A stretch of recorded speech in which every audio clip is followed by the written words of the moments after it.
York, and it was about one day after we met Venerable Robina for the first time ever, and probably about 6 months until before Dharma reached our ears at all for the first time. And on the second occasion, Venerable Robina looked at us and said, "You people look kind of reasonable, so why don't you just start a study group in Zurich?" And we were saying that. It must have, I mean, maybe the Buddha's just used my mouth or something. I don't know. It's very vivid in my memory, Venerable. So I think you really said it. And, you know, this is how Laksam started. So this was the reason why we ended up starting the group about 4 years ago now, I think. And this is also the reason why we have this opportunity tonight, all together, for some today, for some tonight. I think we're here from many different continents and many different locations. That was the main cause, because everything depends on cause. Every effect has its cause. That was the main cause why we are here tonight together. There are many others, of course. And one of the most important one is Venerable Robina agreeing to be here. And we are really very grateful, because Venerable Robina, for those who don't know her yet, she is not a typical nun, what you would think about somebody sitting in the cave and you know, in a solitary retreat for 20 years or something like this. I think Venerable Robina is more like a nuclear power plant of FPMT. So she is quick, she is very powerful, and she can put the energy into us to do things that we maybe would have never done before, like start a study group before we even knew anything about Dharma. Now, today's topic is important one. I think we're all anxious, not just because the election. It so happens that the second wave of the pandemic is about to start, and some of us are living in countries which already went to a full lockdown or about to go to full lockdown. So even more, we need some power, Venerable Robina. We need some courage. So yes, please, exactly, we do. And also, I think we need some push for our minds to think about what's really important in life and what isn't. And that, I think, for that, the topics 8 Worldly Dharmas is a very, very suitable one. And we are very excited, very grateful that you take your time to teach us on such a anxious day. I know, I understand. Thank you very much for everybody who has joined. I think we're all busy people, and for taking the time to join us tonight. We are very excited and grateful also for your participation. If there are any questions to us, please write them in the chat. Talia is also— Put your hand up. It's okay. Put your hand up if it suddenly comes to you. And then you can also put your hand up, of course, and we will for sure have the opportunity to share it too. And then, Venerable, we wanted to also offer a short mandala, but also wanted to request that you share your beautiful voice and sing it for us. Okay, well, what this is really the center, Laksam, offering a mandala, and a mandala really is just, it's referring to all the objects of our universe. So of course, if we know Buddha's cosmology, we're going to have, you know, we mightn't have learned this in school, but we've got a blue sky. Guess what? Because it's reflecting off lapis lazuli. Who had ever heard of that before? We've got, and this Buddhist cosmology describes all sorts of unusual, you know, contents of the universe. But if we don't know that one, we just use our creative imagination, think of all the most marvelous things that make people happy in the world, and we pile them all up and make an offering. We make an offering to the Buddha as a request for the teachings from the Buddha. Even though you're going to get it from a peanut like me, you know, if I'm keeping my practice fairly reasonable, we hope that the Buddha comes through to me and comes through to you. This is the way it works. You know, I always remember one time Lama Zopa Rinpoche saying, I mean, he was the one who told me to teach back in 1987, and I was completely sort of shocked. I thought, what do I know, for God's sake? But he said I should do it, so I tried to do it.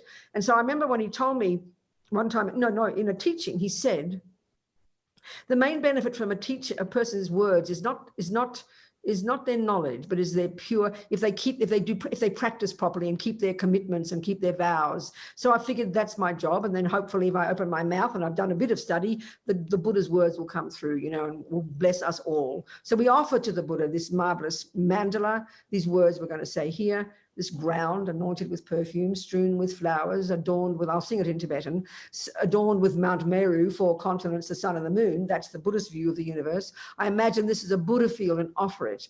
And then may all living beings enjoy this pure land. So we're going to offer that from our hearts as a request for the teaching. We know ourselves, if you go visit somebody, you don't go empty-handed, you know, you bring something, you give. So there's a really auspicious meaning. And we're thinking, even though I'm singing it, we're offering it on behalf of the students and of the center to the Buddha. That includes me.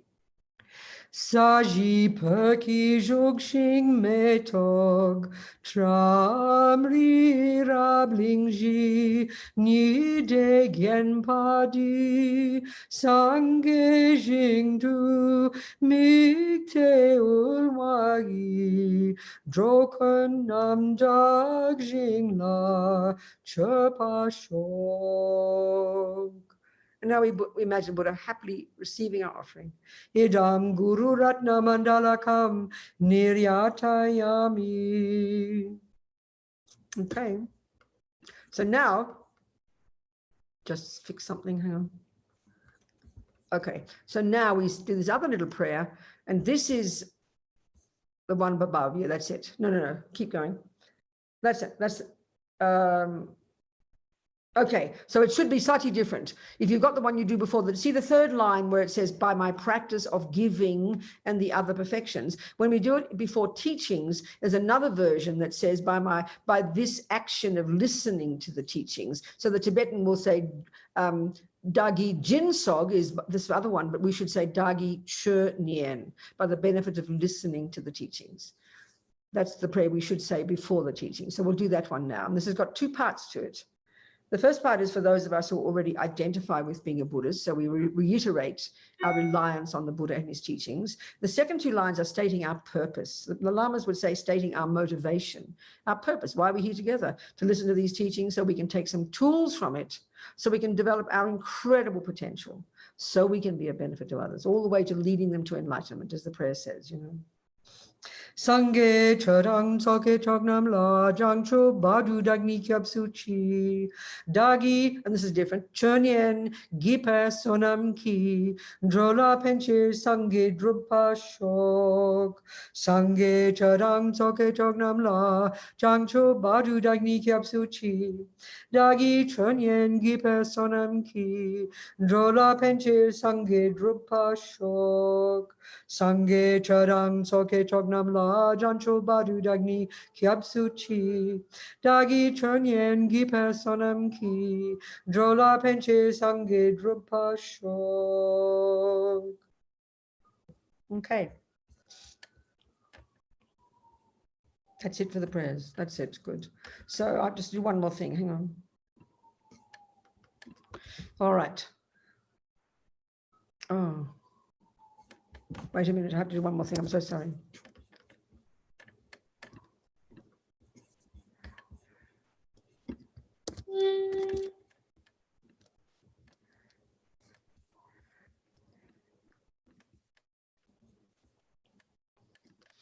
Okay, away we go. All right. So I know when I first heard the teachings and you hear this weird phrase, the 8 worldly dharmas. I mean, who knows or who cares? You know, when you first hear it, it's just this really abstract phrase. Now, I don't know whether it came out of Tibet over the last 1200 years or if we can track it back to India. I mean, I'm not a scholar and I haven't studied enough to know, but it was no interest to me. Even when I heard the meaning, it just sounded kind of boring, you know. So then when we start to listen to the teachings, and of course, this packaging of the teachings that is the expertise of the Tibetans, I tell you, and it comes from, and this is the Lam Rim. Just to give a bit of background to that, because I'll show where the 8 worldly dharmas fits into that. So Atisha, this amazing Indian yogi, scholar, saint, who'd spent many years with his guru Selingpa in Indonesia, Sumatra, just up from Java, you know, Vajrayana Buddhism flourished there. This is back in 10th century, something. So he spent years there with his teacher. Then he went, I forget the evolution of it, India, back to India. And then he was invited to Tibet, and he spent the last 15, 17 years or something in Tibet. And I think Dharma had been there a couple of hundred years, since about the 8th century, I suppose, when Guru Rinpoche went there. Padmasambhava. So Dharma was flourishing, really flourishing. Vajrayana Buddhism, this amazing, outrageous, sort of like the culmination and the most esoteric expression of all of Buddha's teachings. So we can see that the Dharma was there, but I mean, that's my words for it. They kind of, I think he thought they'd lost the plot a little bit. There was no real coherent overview where everything fit, something like that. So he wrote this simple little text, deceptively simple, that's called The Light That Guides You on the Way. And basically what he did is he took all the essence of this vast body of knowledge. And I think sometimes we just forget where Buddhism comes from, its evolution. You know, as the Dalai Lama said, it was these amazing Indians more than 3,000 years ago. They're the evolution of all this information. And they're the ones who first began the investigation into the nature of self. I mean, you know, we smarty pants Europeans probably thought it was Freud. It was just 3,000 years or more. These genius Indians, and Buddha came out of that amazing tradition. Anyway, what Atisha did was he took the essence from all the etymology, the psychology, the epistemology, the philosophy, the metaphysics of Buddhism, this vast body of knowledge. You know, this vast, already then, this, I mean, up at the 10th, 11th century, this vast body of knowledge that had been floating around for 2,000 years, nearly by then, more. And he put it in a very orderly way. He presented it seemingly simply and in an orderly way. So orderly, according to what?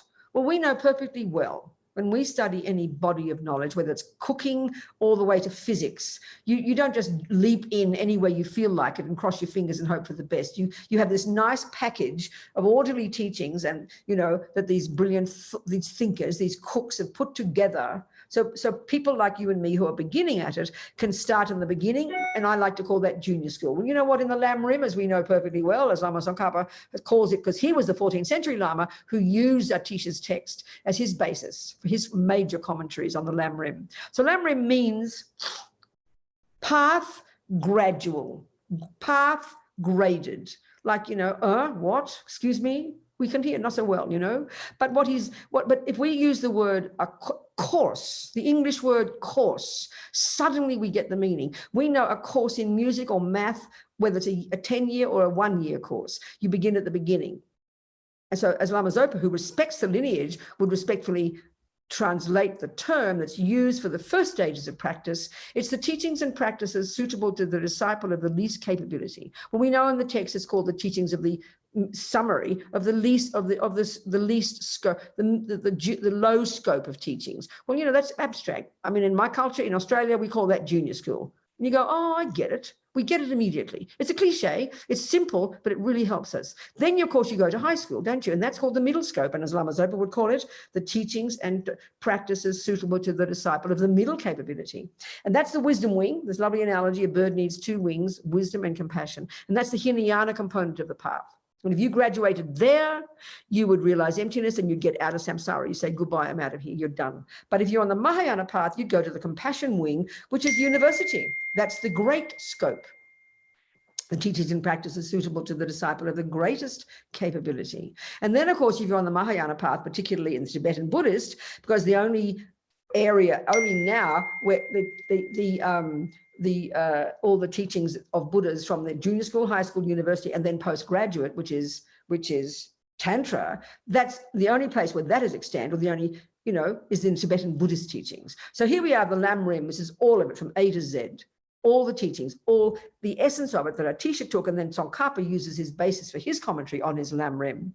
So this is the basis of our discussion here. And it's so crucial. Any teaching we hear, just like in math, if you're studying math and you open, or maths, as we say in whatever, but if you opened a book randomly, a math textbook, and you just opened up any page, you would know where you were at. You'd say, oh, that's way too advanced. Oh, I know that already. So you'd know where you belong. You know where that teaching belongs. This is a really crucial point, and the Lamas say this, you know. So if you open up any book of teaching, any book on the bookshelf of all the thousands of Buddhist teachings, and you randomly opened a page, if you understand this packaging called the Lam Rim, you would identify immediately, oh, that's junior school, that's high school, that's university, that's postgraduate. And if there's any teaching in that math book that doesn't fit in that structure, then clearly it's not maths. It has to fit in, it's obvious. If there's any recipe in a book that doesn't fit in the stages of development of a cook, then it's clearly not cooking, you know. It's clear, it's a very interesting point. We don't think of spiritual teachings like that. That's our problem.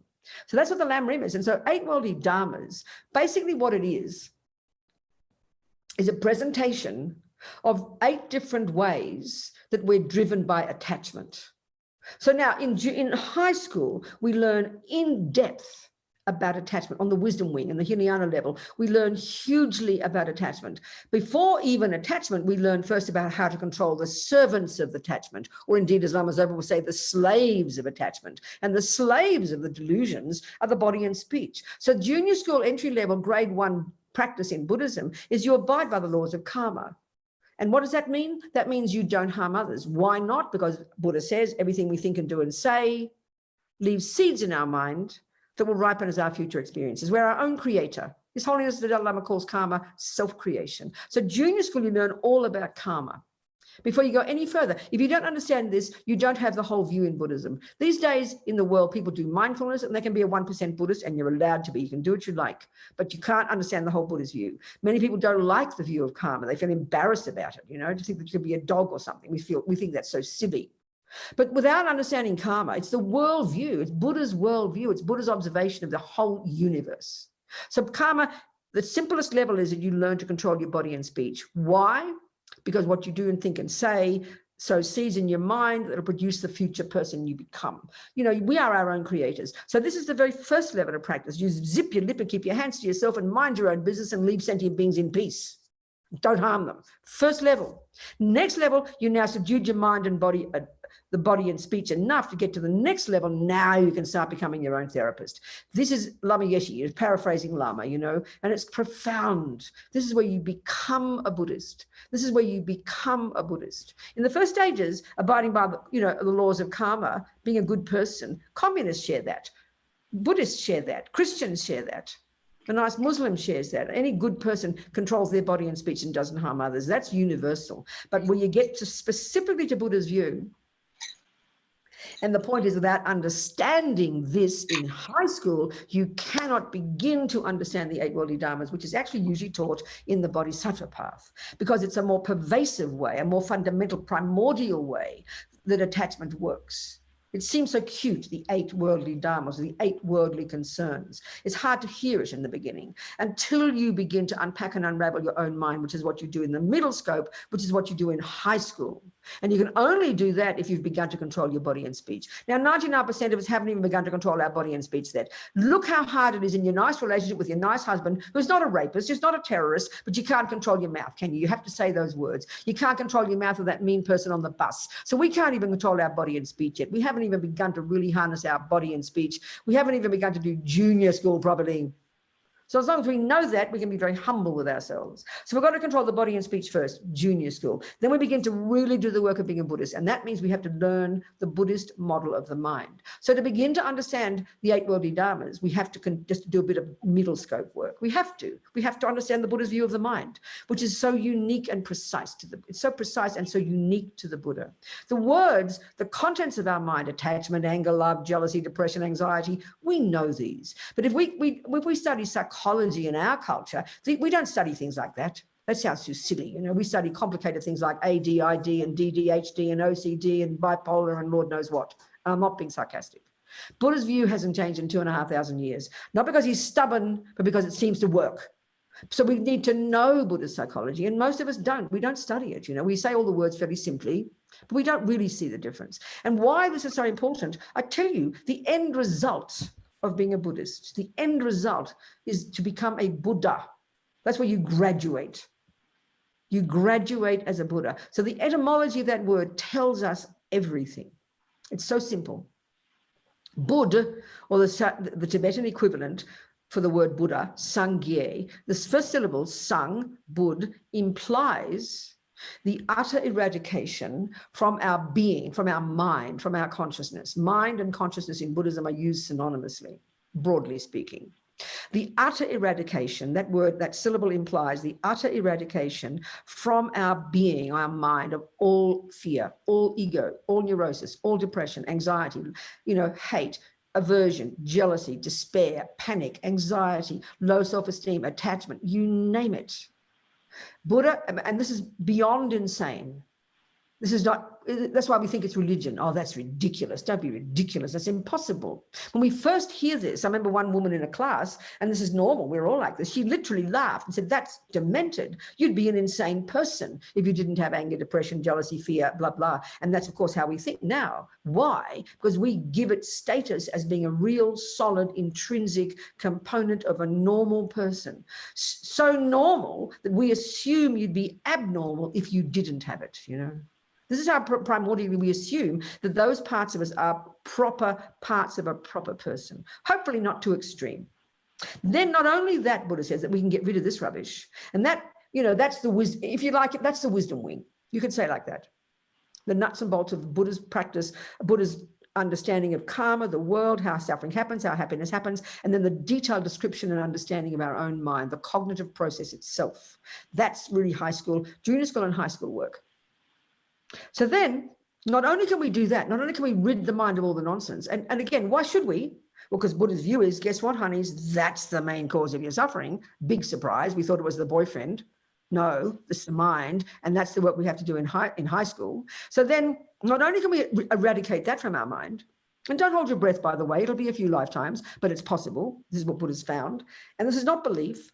He didn't get this from revelation. It's not coming from on high. It's not speculation. He's not crossing his fingers and hoping for the best. This is the direct result of his own direct experience. He's like, you know, he's like a scientist. He's found this to be true. And he presents his methodology and he says, over to you, baby. If you want to do this, here's how I did it. Then not only can we do that, if we're on the Mahayana path, we can also, this is a second syllable, the etymology of the second syllable, da, gye, is that we can develop to perfection everything else in our mind, which are at the core of our being: love, compassion, wisdom, intelligence, joy, self-confidence, the positive ones. It seems almost too simple for us, and it seems even simplistic to have this model, you know, but this is the way Buddha talks. So we don't get this, even theoretically. We can't hear that that's the goal, that's the result of all the hard work. If we can't get that, then we don't understand Buddhist psychology. We don't understand why you're being a Buddhist. We just don't get it, you know. So it's so simple, it's embarrassing. The end result, that's how you'd be. Okay, to hear how a Buddha would be sounds like science fiction.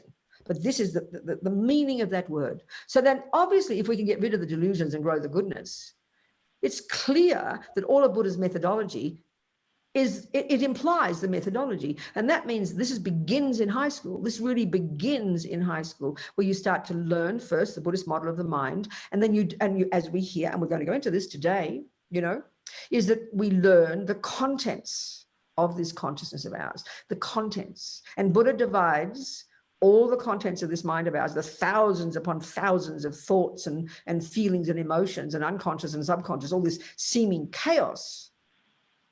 He divides all these contents simply into three categories. That's it. Those that are neurotic, deluded, I-based, fear-based, disturbing, distorted, delusional, demented, ridiculous, insane states of mind that we remember think are normal. Buddha says we should be weeping with compassion first for ourselves. And that's what we begin to get in high school. And this whole first high school and junior school, the wisdom wing, has got nothing to do with compassion yet. This has got to do with compassion for yourself. And we miss this hugely in our culture. We leap off to, oh, it's all about compassion. Oh, I've got to help others. What do you mean I'm suffering? No, I'm not suffering. Look at all those suffering people out there. Buddha says you've missed the point. In the wisdom wing, we've got to get dead deep, we've got to unpack and unravel the chaos in here to begin to recognize first and foremost that this is like a nightmare. This is why we suffer, and we have to be vomiting at the thought of suffering. That's what they mean by renunciation. So the culmination of wisdom wing in the Mahayana path, because you don't complete the wisdom wing here, you get renunciation. And what are you renouncing? What are you giving up? You've got to give up suffering and its causes. This is the job of the first and second scopes. And if you've got even some semblance of renunciation, how do you think you'd be? Well, guess what you would have done? In junior school, you would have learned to control your body and speech, the slaves of your delusions. You stop killing and stealing and lying and putting too many pieces of cake in your mouth and jumping on too many boys or whatever it is you jump on. You would have harnessed the energy of your body and speech in a most sophisticated way. Even that alone would cause you to become a much more stable, useful person. Then you're qualified to get to high school and really do the work to unpack and unravel your own mind on the basis of learning super clearly Buddha's model of the mind, which means the first, you learn to recognize the neurosis, the delusions, the first lot. The second lot are the virtues, the ones that you can grow to perfection, the ones that are at the core of our being. The first lot are not integral to who we are, Buddha says. Psychologically, this is a shocking concept in modern psychology and modern neuroscience. There is no equivalent view. But what's fascinating, these last 30, 40 years, as we know, His Holiness, has been amazing in bringing the Buddhist knowledge, the knowledge from India to our culture. And now because people admire him so hugely and they see he's such a brilliant scholar, an amazing being, amazing person, that now we're learning hugely in our culture. These amazing conferences, Mind and Life, this organization, you see their website, mindandlife.org. The last 30, 40 years organizing these conferences with the Dalai Lama and and all the best brains in Tibetan Buddhism, discussing with all the best brains in our modern culture. Finally, after 30, 40, 50 years of Buddhism being around, we're beginning to really pay attention to it. The thinkers, the intelligent ones in our culture. Initially, it's just got religion. Who pays attention to religion? Nobody, That's lowest on the totem pole of thinking, isn't it? We know that. But with the Dalai Lama, people admire and can see. So there's so much now, people looking into the mind, what the mind is, what is consciousness, how does it function? It's amazing what's happening now. And we're knowing now with neuroplasticity, for example. I remember one Canadian scientist, I think, saying it was the greatest finding of the 20th century. And of course, it was it was the Dalai Lama and all that mob spearheading this kind of thinking by even just putting, wiring up the brains of meditators, not doing anything fancy, just thinking about compassion. They observe that now that reconfigures the brain. So that gives us real confidence in our culture. It's proving what Buddha's been telling us for 2,500 years, that guess what, honey, you're not stuck with the mind you're born with. You can change your mind. So all that's marvelous now. But we need to study the Buddhist model. You see, one of the problems, I think, in our culture, we conflate liking Buddhism with knowing Buddhism. That's a big mistake. Liking it is fine. It hooks you to get you into it. But it won't continue if you don't study it and put it into your mind properly and learn it in detail, I mean, it's like how absurd to conflate liking gardens with knowing how to be a gardener. Or liking, or you're thinking, I have faith in mathematics. Yeah, mathematics works. People have proved it.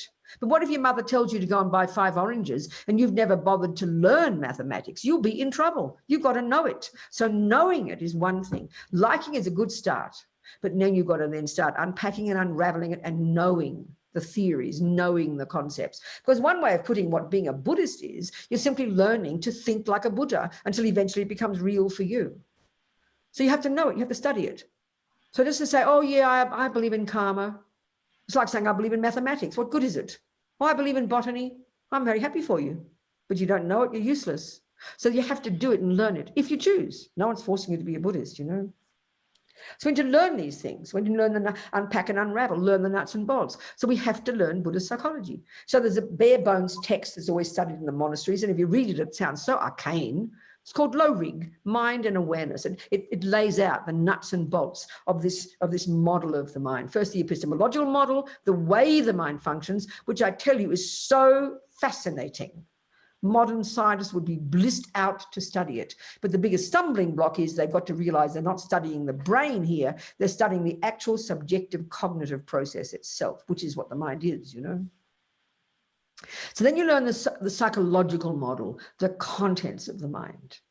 So let's just look at this a little bit, because we begin to look into 8 worldly dharmas, which is expressed and really practiced in the highest stages of the bodhisattva path, in that whole genre of practices called transforming problems into happiness.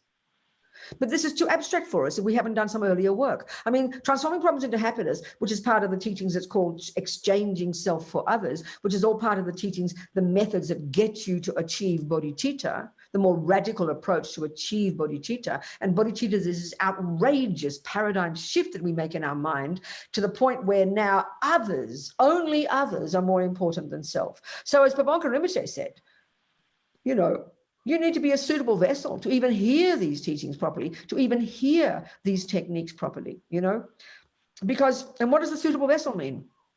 Well, you've got to be a suitable vessel to study physics, to study university level physics. You've got to do junior school first and learn 1 + 1 is 2, and then go to high school, then go to university. It's sort of obvious, but we forget that. We give equal status to all the Buddhist teachings. Oh, I love this transforming problems teaching. Love your enemy. Oh, sounds wonderful. Then your hubby just, you know, he burps and you get angry with him. Okay, you're not a suitable vessel yet. I mean, it's like we've got to know that this is stages of practice. We have to know this, not to make it forbidding to us, but we have to know where all the teachings fit. So equally Dharmas, you'll hear in the Lamrim commentaries, you'll hear Lama Zopa talk about it at the simplest level, but he's referring that teaching is taught in the framework of transforming problems, which is in the framework of the more radical approaches to get bodhicitta, which is the university level of the teachings. So we have to know that. Then we understand if we're ready for it. And we have to be intelligent about it. We're not used to thinking this way, but it's extremely important, I tell you. So if you want to know the 8 different ways that attachment works and pervades our mind at that level, you'd better know what attachment is. And where do you learn about that? High school. So let's look into it. Let's go back to high school, okay? So the Buddha's telling us, like the word is indicating, Buddha, that there are some states of mind that are the neurotic, deluded, fear-based, I-based, and the main source of our suffering. That's it. The main source of all suffering, of all sentient beings in the universe since beginning of time. This is his analysis, you know. And then there are states of mind, the second category, the virtuous, positive, productive, useful, beneficial ones that are intrinsic to us, are in the core of our being and can be developed to perfection. Almost too simple to hear it, but this is profound if we can begin to hear it. So it's therefore clear that if this is the case, I need to learn to distinguish between the neuroses and the virtues, the negative ones and the positive ones, because these are just simple terms for them. I need to learn. It's clear. So then we start to look at our mind and we know it's chaos all the time, even if we're nice people. We're not terrorists and maniacs and, you know, necessarily running around murdering and killing too many people. We might, you know, we're just nice people if we compare in the world. We're fairly nice people who want to be nice people. But we look into our mind and we can see it's chaos. And the more we look into our mind, the more we believe we're getting worse. We're not. We're just seeing it. But this is what we consider as the default as normal. Everybody has a disturbed mind. Everybody has a crazy mind. Everybody has uncontrolled thoughts. That's how we think in our culture. And with respect to our culture and our views of neuroscience and psychology, we don't have methods. We do not have methods for subduing, except with a pill. These days, more and more with marvelous therapists, we're learning, like, you know, cognitive behavioral therapy. That's the closest you're going to get to Buddha's view, I tell you. He's a cognitive therapist. Buddha's a genius. He's your best cognitive therapist. By changing your thoughts, you change your behavior. Like, duh, you know? So there's wonderful things in the West now, wonderful ideas. But I have to say, with respect to Buddha, you know, as if I know everything, I don't. But this is his expertise. The mind is Buddhist expertise. There is no question. And the level, the subtlety to which we can learn about the mind is beyond imagination, you know. And the qualities we would cultivate if we start to, let's say, get single-pointed concentration. Lama Yeshe talks about this in his Mahamudra, this marvelous book of lamas that came out the year before. I can't remember when it came out, recently. Lama, you know, he loves to get us excited and enthusiastic. So in one chapter, he talks a little about the amazing qualities we would accomplish if we just achieve single point of concentration, which is this genius method that Buddha got when he diverged in his own direction from the Hindus, and which the Hindus invented.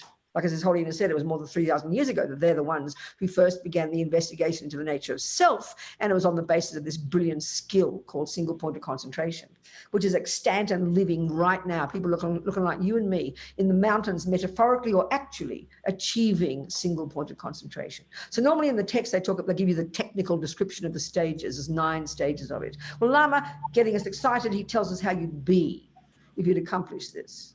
The Buddha would say we've had single point of concentration, samadhi, in countless lifetimes. We've lost it.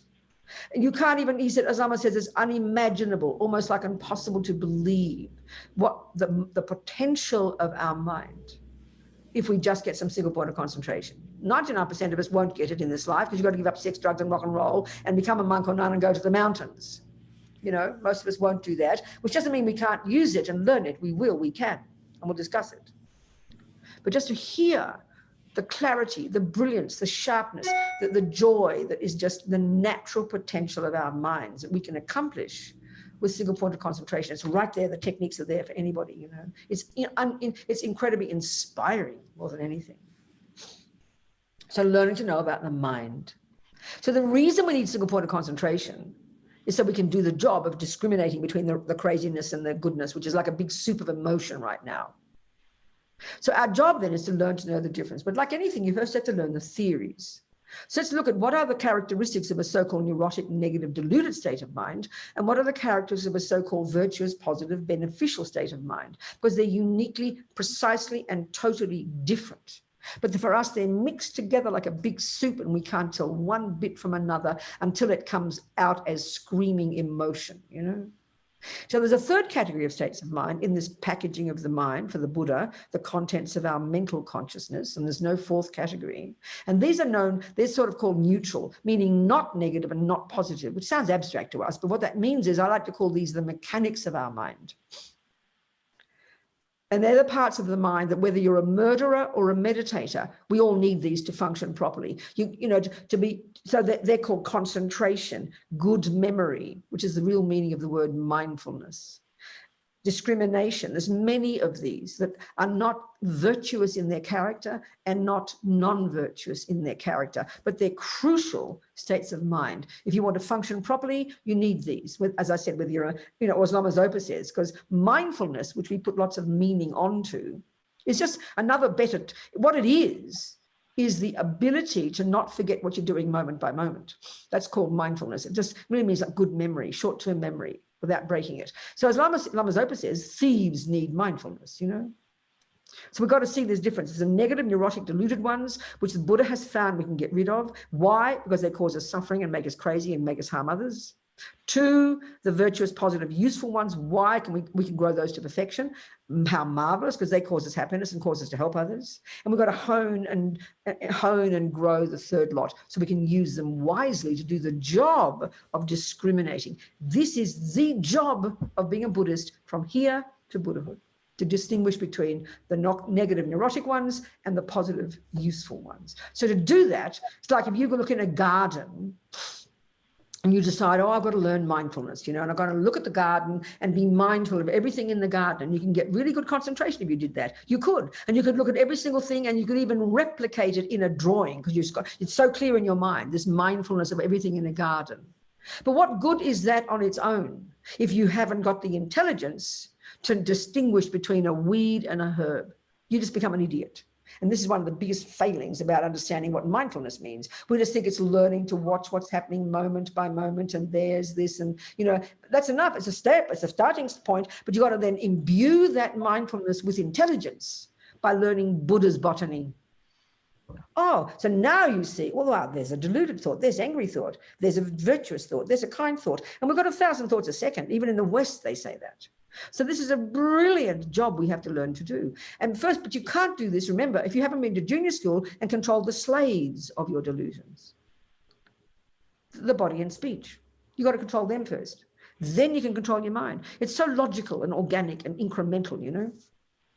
So then that means we have to first learn the theory, we have to learn Buddha's botany. What is a weed? What is a herb? What is the character of a negative state of mind? And what is the character of a positive one? And these words sound pretty easy and they're not complicated, but it's complicated. We make it complicated because we are so addicted to not look at the thoughts themselves, but we look at the external events, things, people that we believe are the cause of these thoughts. And we're up a garden. You're not up a garden without a paddle. What are you? You're up a creek without a paddle. A load of rubbish. Not a possibility. But that's our psychology. That's how we are. We are obsessed with looking into the past for a needle in a haystack. Ha ha, there's the cause of my suffering. That's why I'm neurotic now. That's why I choose crummy boyfriends. That's why I'm going out of my brain with distress and anxiety. Because my mummy did this and my daddy did this and my brain is this and my chemicals are that and the weather is this. They play a role. Buddha does not argue. But he says we're giving them too much power. And this is why it is so hard to hear the Buddhist approach properly. It's really hard when your boyfriend looks at you ugly, or even your husband burps when he drinks his cup of tea, or he snores, or he farts in bed. Tiny baby events. He's not raping you. Just the mini little baby events, which becomes a trigger for that annoyance, that frustration. that jealousy, whatever it might be. We don't pay attention to this one. We don't want to know about this one. We keep looking at that one. This is our main problem. This is the major obstacle to our being Buddhists in the proper way. And it's hard. It's a difficult job. It's called high school, but it's like, it's like postgraduate level. It's amazingly hard practice. Even controlling our body and speech is hard, believe me. So we have to learn to reverse the energy of a bomb, and instead of paying attention to the action, the traffic, the person, the thing, the event, the past, the chemical, the brain, the this, the that is the trigger for what's going on in the actual mind itself. So that's why we need concentration. That's why we need to develop the habit to pay attention to the thought, the feeling, the emotion, and then on the basis, and that's what you want mindfulness for. That's it. But then you have to know the theory. You got to know, you got to know the name of that state of mind. You got to know, is it a negative one? Is it a positive one? Is it a neutral one? You got to have intelligence. You imbue your mindfulness with intelligence. That means you've got to study the mind. It's very clear. We can all say the word attachment. We can all say the word anger. But our problem is, we don't notice the jealousy until it's pouring out the mouth and you're shaking with pain and rage. We don't notice the anger until it's at that level, or we don't notice the depression until you're inert in bed, unable to move, because it's only, in other words, for us, the next major obstacle to our seeing our mind is that we don't pay attention to the thoughts and feelings and emotions until the body is involved. This is an incredibly powerful point. We only notice that we're feeling something when the body is shaking or when you're inert in bed with depression. The commonest, this is an example, the commonest question I'll have, we'll all have it, you'll hear yourself, what do I do when I'm angry with my boyfriend? So what you're saying is, at that moment, you're screaming and shouting, what will I do? Well, that is as idiotic as asking me, Rabina, you're going 180 kilometers, I suppose, in Switzerland. Are you like the Germans? You go fast? Let's pretend you do. Have you got laws in Switzerland? You got laws? Like the Germans don't have laws of speed. Do you have speed laws in Switzerland? Yes, 120 on highway. Oh, how humble. We're only allowed to do about 100 in Australia. So boring. Anyway, in Germany, you're doing 180 k's an hour, okay, kilometers an hour. And let's say, this is how silly it is saying, and this sounds, I'm not being rude, but listen to it. It's like asking me, Rabina, what do I do when I'm angry with my boyfriend? That's like asking me, what do I do at 120 kilometers an hour and I notice my wheels are falling off? That is, we know that's an absurd question because it implies you've never heard of mechanics, you've never paid attention to your car until the wheels fall off. That's how we are now. Because we're so obsessed with the outside world. We're so obsessed with the boyfriend and the activities and the brain activity and the this one and the that one and what mummy did and what daddy did, the external events. We're so obsessed with those, we don't ever even look into our mind until the body is shaking. And that is the wheels falling off. It's the best analogy. So then, in other words, it's like you've never heard of mechanics. You've never known there's such a thing as mechanics. You've got a brand new car and it rides beautifully and you never pay any attention. When the wheels start wobbling, when the things start, you never pay attention. You never think about it until suddenly the wheels are falling off at 120 kilometers an hour. A bit late, I am sorry. But that's when most of us start to realize there's a problem. Why? Simply because we've got no techniques and we have no energy to want to look inside until it's too late. That's why most of us go crazy. If we were able to use the Buddhist skill, the simplest level, practical, of becoming conscious of what the hell is going on in our thoughts, like noticing when the wheels are wobbling. So I'm sitting at the kitchen sink and I notice annoyance arise when my husband burps. But no, you don't say anything, or you leave it there until one day you want to kill him. Then you go, oh, I must be angry. But you didn't notice it earlier because you don't notice the wobbles. We notice the violence when we're too extreme. And that's because we're addicted to our bodies. And it's only when the body expresses what we're feeling, because we're so addicted to our bodies. We think of emotions as being physical. I mean, that's like a joke. Emotions are mental. But because the body and mind are integrated and linked, we don't notice until the body expresses it. The body's like the tip of the iceberg. I really mean this. If we could learn If we can imagine, since we're children, becoming conscious of our mind, learning what the thoughts are, learning what anger is, distinguishing jealousy from love, from kindness, from anger, from jealousy, from depression, getting some ability to distinguish our thoughts and start to work on our thoughts before they become emotion. You can't imagine the happy person you'd become. You'd never lose control. This is fact. This is what we are capable of. But we're so addicted to the outside world as being the main causes of things. And we're so addicted to physical experiences. We are addicted to our bodies, you know, addicted. Most people even think of meditation as being a physical thing. It's like a joke. And so in other words, emotions, what we mean by emotions is when the body is shaking. So the mind is what has emotion. Anger is not physical, it's mental. Attachment is not physical, it's mental. Jealousy is not physical, it's mental. But because the body and mind are utterly integrated, utterly affected by each other, then it's only when we notice the physical that we notice the thoughts and feelings. So the feelings. But the point the Buddha's making, which is what we have to learn to do, is to recognize that emotions are the tip of the iceberg, and that beneath the emotions, what informs the emotions literally are conceptual thoughts. So anger is a conceptual thought. Attachment is a conceptual thought. Ego grasping, the root delusion, is a conceptual thought. Low self-esteem is a conceptual thought. Love is a conceptual thought. Kindness is a conceptual thought. Thought is the fundamental starting point, but way deep down in our bones that we don't pay any attention to until it's screaming out the mouth and your body's shaking. That's so, one, because we pay attention to the outside, and two, we don't notice our mind until it becomes physical. These are the major stumbling blocks that prevent us from doing the job that Buddha says we can do. So it really takes time, but this is the job.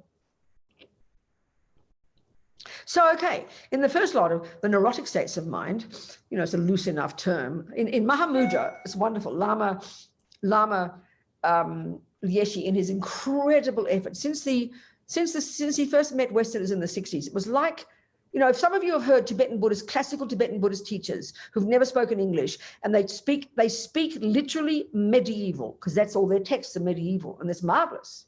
But it's like you're listening to another universe. It's like you can't believe. When I first heard Lama Zopa's teachings, the Lam Rim, when I first met the Dharma, when I was 31 or something, or 31, 32, in the 70s, I heard Lama Zopa, did 1 month Lam Rim course, an intensive Lam Rim course. I mean, I knew I belonged there. I knew it was my path. I'd found where I belonged. But I didn't understand 99% of what he said. Not because I didn't understand his words, I did. But it was so arcane, so abstract. I thought, where is the Buddhism here? I mean, I had all these crazy expectations of what I thought Buddhism was, but it was arcane. It was literally medieval, straight out of Lama Tsongkhapa, 14th century, you know. So then when Lama Yeshe talked, it was so shocking, the difference. I couldn't believe it. First of all, his English was completely chaotic, but he had no pride. He didn't care if people thought he was stupid English. I mean, even when I edit him now, his English is just this stream of consciousness. He somehow was like he was born a hippie. He just knew how to talk to hippie Westerners in the mid-60s. I can't describe extraordinary. How was extraordinary, you know? He just chose words that were extraordinary to even know them. He was able to just configure things in a way that we talked. It was quite unusual, quite extraordinary. So this book, Mahamudra, that I edited, so fortunate, he taught it in like 82 or something, I can't remember, 1982. And so I identified in there 21 different terms that Lama used for the simple word delusion. So this first lot of negative states of mind, negative, neurotic, delusional, they're two main functions of the neurotic states of mind. The ones that Buddha says we can get rid of, the ones that are the cause of our suffering, the ones that are the source of why we harm others. There's two main categories, two main terms, two main functions. One is they're disturbing. And this is the first one we have to recognize. And this ought to be enough for us to never want to be angry again. If we recognize the pain that anger causes me, it's a deeply disturbing emotion at the emotional level. This is clear. We know this, but we know it, but then we think, well, you know, but it's not my fault. It's Fred's fault. Yeah, I'm angry, and I'm really angry, and I'm really disturbed, but it's Fred's fault, you know. So we don't look at the anger itself. So then the other one that's the one I want to get into here is much more subtle, and this is the real meaning of why we suffer. The other term, and in English it's brilliant. I've noticed in German, in Italian, in Hebrew, in different translations when I go around, there's no really, often there's not, this word is not used. It's a bit arcane, but in English it's brilliant and it's bullseye for the way Buddha talks about why we suffer. And that is to say this word delusion. So when a Lama, he'd made up like 21 different terms. He just used any old crazy term to try and get us to understand how these neurotic states of mind worked. He was amazingly kind, so kind, you know. Some were traditional terms, but mostly just made them up to try and get us to understand the function of these crazy states of mind that we think are so normal, to try and get us to see how they cause so much suffering. So the word delusion is so key.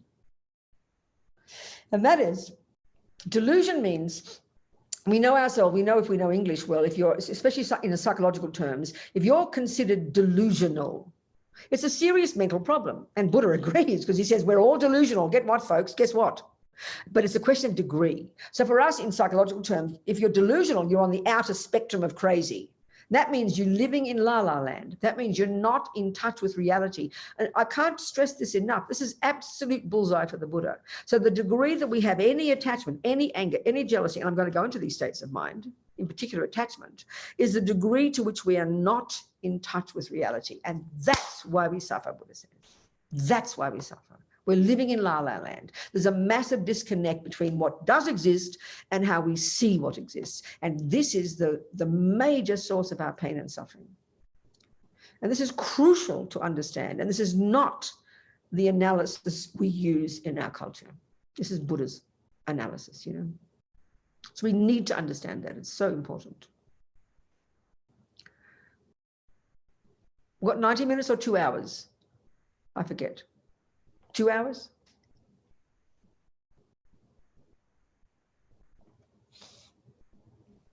Hours whenever. Good. Okay, great. So I'll just say a little bit more about attachment, because this was what we're getting to here. Preparing us so we can look at the 8 worldly dharmas. So it's 10 to, we've got 8 minutes. So let's just keep a bit more. Okay. So we'll have some questions then. So, okay. So Buddha apparently articulates 84,000 distinct mental problems. 84,000. And I keep asking all these geshis, where's this map of the mind? Because I mean, the Indians before him, even they mapped the mind. Buddha took this map, you know, internally mapped it, not the brain, internally mapped the mind. It's brilliant, genius. So he mentions 84,000 delusions. And even recently, young Ling Rinpoche, who is the reincarnation of Dalai Lama's main guru, Ling Rinpoche, and Lama Zopa's guru, Lama Yeshe's guru, many of our Lama's gurus. And he's like 30 something now, and he's amazing, the young Ling Rinpoche. And he goes around traveling and teaching. And it's the first time I've ever heard this said, and many people tell me they never heard it being said before. So these 84,000 delusions, they also, this is not what he said, I'm getting to what he said, but they all subsume to the 3 poisons. Now we all know about the 3 poisons, we've heard it, isn't it? Or the 3, let's call it the 3 toxic emotions. And these sound so cute to us. Oh, I've got the 3 poisons. I mean, you don't go to the therapist. I've got the 3 poisons. I'll tell you to shut up and go home, you know. So the 3 poisons, and there's an intimate relationship between the 3 of them. I have to blow my nose, excuse me.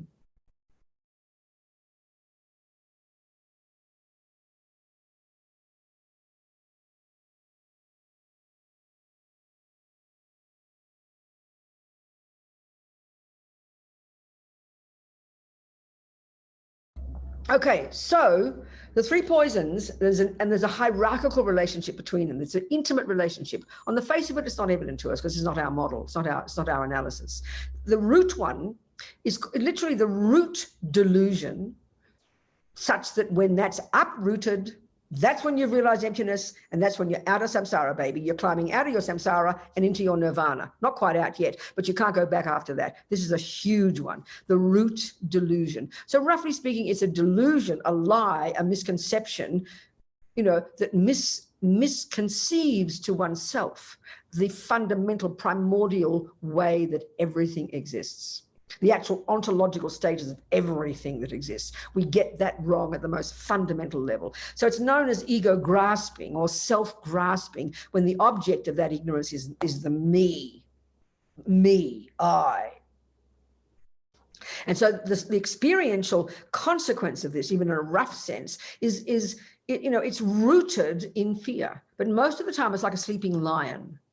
It's only when you're attacked or offended or insulted, even mildly, that this one wakes up and the panic arises, fear arises, grasping arises. So it has the function of grasping the sense of self as being a separate self, cut off from others, bereft, lonely, nothing, nobody. That's the irony of this ego grasping. And so then that gives rise to the next delusion, and effectively, as far as the Four Noble Truths of Buddhas are concerned, this is the main cause of suffering in daily life. This is the main source of suffering. And of course, this is an insane concept to us. And it's called attachment, this cute word, you know. But to begin to understand attachment, Lama Yeshe said, I could tell you about it for one whole year. You will never begin to understand it until you start to build up something deeply inside. And that just takes time. You first know the theory, the definition, and then you start to unpack and unravel by being your own therapist, as Lama Yeshe says. Attachment. Effectively, it's the motor that propels us second by second by second. And this is where the Eight Worldly Dharmas begins to really make sense, because the Eight Worldly Dharmas is a presentation of this attachment at 8 different levels, of primordial levels, at the level of complete assumption. And I'll go into this in a minute. The third one, effectively, this attachment. No, I'll say more about attachment. This attachment at the Eight Worldly Dharmas level, the more primordial level, which we can really begin to see when we get into the more advanced stages. But here, it's mainly in terms of controlling our attachment in terms of the objects of the senses. At least, you know, in the beginning stages, you control your hands and your body. You don't shove every cake into your mouth. You don't jump on every ball you feel like it. That's controlling your speech and your body. But now you get to the attachment that informs that speech and that body, and you start to unpack that, and you start to see how attachment functions. So what's its function? Being a delusion, it necessarily exaggerates something. That's its key function. That's the way that these delusions function. They each have their own function to exaggerate their object. So remember the 84,000, and they all subsume to these 3. Oh, I forgot the Ling Rinpoche piece. He goes around and he says, and this is where people said they've never heard this before, that 22,000 of those 84,000 delusions are rooted in ego grasping, 22,000 are rooted in attachment, and 22,000 are rooted in a third one, which is called aversion or anger, and we'll go into this too. And then 22,000 are rooted in all 3. So it's a really sophisticated, coherent map of the mind, of just the delusions, you know. But all the Geshe say, well, I've never seen the map of the mind, so maybe it's just Buddha said it one time ago. Who knows? It has to be there somewhere. Anyway, these three main delusions, the summary of all the others. And it's a coherent map. All the others come from these 3. It's very fascinating, you know. So the ego grasping is the root, the most primordial, that one that's there continuously and that completely colors everything we experience without a millisecond of a break. That causes, the root one causes, and these are the words for it, everything to appear to us as having an intrinsic, real, nature independent of me and everything else. We see everything existing out there from its own side, in and of itself, intrinsically, inherently. These are all the synonyms. Of course, this is so abstract for us, and only because this delusion is so primordial that we don't even see it as a mistake. We don't even see this even in our mind. There's no equivalent in modern psychology. On the basis of this, which is driven by fear, and it's this assumption of a concrete I, then the next one, effectively the main cause of all suffering, is attachment to get what that fantasy I wants. Attachment is multifaceted. So from practicing it in countless past lives, we get born with one of its major energetic consequences, which is primordial dissatisfaction. Primordial feeling of I am not enough, I don't have enough. Now, whatever I get, it's never enough. No matter how much my boyfriend looks at me and loves me and gives me things and strokes me and touches me and tastes me and smells me, it's never enough. No matter how much money I get, it's never enough. No matter how much food I get, it's never enough. It is a bottomless pit of unbearable dissatisfaction. This is the nightmare. As Lama Zopa says, this is the main suffering in the West, in the modern world. Unbearable dissatisfaction. And you could call that what we call self-loathing. It's a function of attachment. It's hard to see this, but when we start to understand attachment, we will start to see it. That's the most primordial level of attachment. So then naturally, because I'm dissatisfied, it's obvious. Or then this gives rise to this emotional hunger. I must get something to fill up the gaping hole. So depending on the karma, it's going to be boys, girls, killing, food, you name it. Attachment is limitless in finding something due to your past habit that you dump the attachment on. And then the attachment does its key job of exaggerating the deliciousness of that object and exaggerating the power of that thing, event, person, whatever, thought, anything, the power of it, such that when I get it, it will give me happiness. It will give me satisfaction. It will fill up the gaping hole and make the pain go away. And then, so that's its key job. It exaggerates. And the more strong the emotional hunger, the more strong the dissatisfaction, the more ridiculously exaggerated will the deliciousness of that boy, that cake be. Whether it's your own body you're attached to, whether it's your own thoughts you're attached to, whether it's somebody else you're attached to, whether it's music, whatever the object might be. This is the grosser level of attachment, the grosser level for an outside object. So it exaggerates. And then, of course, then it gives rise, because you're utterly believing it, when I get it, I'll get happy, then it gives rise to this manipulation, to a control freak. That's attachment, to get that thing at all cost. Why? Because you believe that when you get it, the pain will go away and you'll get some satisfaction, you get some joy, get some happy feelings. So happy feelings is a major thing we have to understand before we get anywhere near the 8 worldly dharmas as well. We'll go into it. So then this attachment is the motor that runs us every millisecond. And so the primordial way, the next level of attachment is once you get the object, then you possess it. It's mine. This is all the spectrum of attachment. And this is a fairly gross level for the objects, for the things, the events. And it's there every second. It's underneath everything. Even when we're a good person, you see, we have also the virtues. They're our saving grace. We have kindness and love and compassion. They are our saving grace. That's why we're not psychotic. A psychotic is the word we'd use for a person who's driven by attachment, who doesn't have much access to their virtue. Luckily, we've got access to our virtue. That's our saving grace. But nevertheless, this attachment is there and it pollutes our virtue. It's what drags us down. So then the essence of what attachment is, and it sounds so cruel, is it's this primordial hunger to get what I want every millisecond. That's it. And another way of putting that, it's this primordial emotional hunger that I must get only the nice things. Why? Because that's what triggers pleasant feelings. So we've got to get what I want, which is the nice things, and the nice things are what I think is nice. So that's what attachment is. It runs everything. And if that predominates if that overrides your love, that's why you have a crazy relationship. If your love overrides your attachment, that's why there's any semblance of sanity in your relationship. But right now, as far as we're concerned, we conflate attachment and love. We don't even see the difference, which is why we all go crazy. So then that's the primordial level of attachment. It's a junkie in us that has to get what I want every second. And now what happens? What's the response when it doesn't get what it wants? That's the third one. That's called bare bones state of mind, is called aversion. Aversion. So attachment is, oh, that's nice, and you go towards it. Aversion is, oh, that's not nice, and you go away from it. Speaking very simply. But aversion too is multifaceted. So the obvious volatile level of aversion, which is the response when attachment doesn't get what it wants, which is the response when attachment is thwarted, and this is 1,000 times a day. The obvious volatile level is what we call anger. So that's when you see a person shouting and yelling. Oh, look at that, she's angry. But you think, I'm not angry, I don't shout and yell. Well, you don't know your own mind. I'm sorry, you've got aversion arising 1,000 times a day, but it's not volatile. Yours manifests as irritated, annoyed, upset, frustrated, anxious, worried. They're all expressions of milder aversion, but we don't pay attention to those because we just think, oh, that's normal.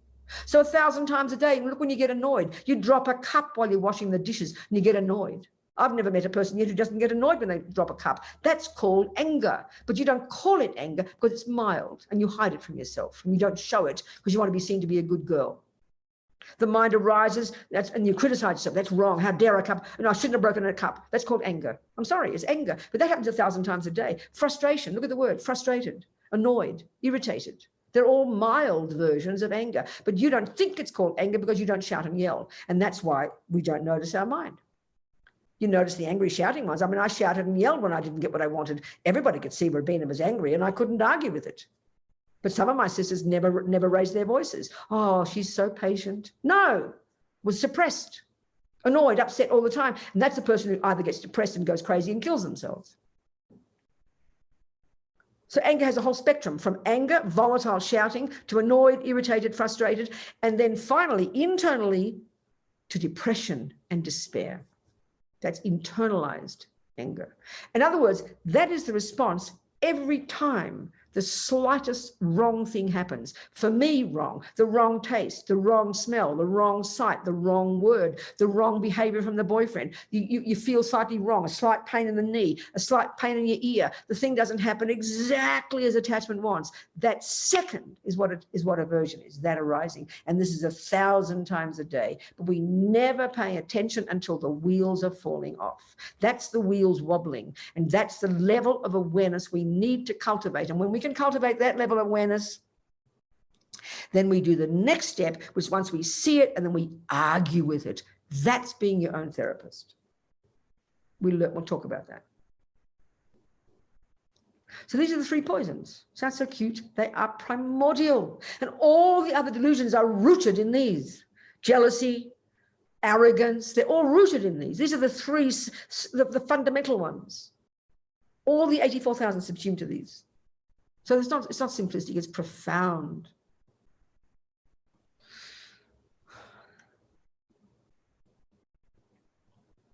So you learn this in high school. You learn it when you study low rig, and that's just learning the botany. But you can't become a brilliant gardener overnight by learning the theories. You've got to then start to put meat on the bones every day by observing your mind, catching these thoughts and feelings and emotions until you start to become really skillful at recognizing. Because we have 1,000 thoughts a second, you know. That's what they say in the West even.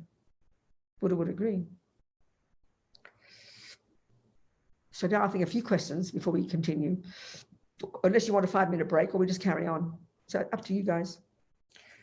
Have some questions now if you'd like. If not, I'll keep going. Up to you people. If there are any questions, you can press on the participants tab and you can... If there aren't any there, we'll just keep going. Are there any there? No? Nothing there? No, there's no... There's Christian. No. Christian's got a question. Christian, come on. Christian.